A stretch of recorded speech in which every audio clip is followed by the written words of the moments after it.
You ask Tiger to solve. This deals with linear equations with one unknown. The final result is x equals 8. Let's solve it step by step. Simplify the expression. Expand the parentheses.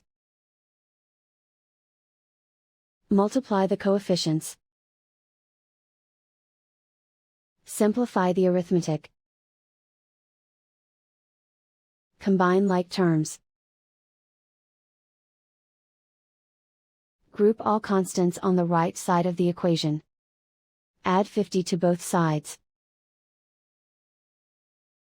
Simplify the arithmetic.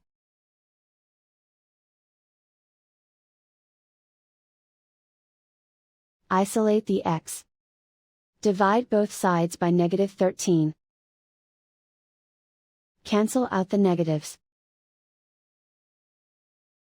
Simplify the fraction. Cancel out the negatives. Find the greatest common factor of the numerator and denominator. Factor out and cancel the greatest common factor. And so the final result is x equals 8.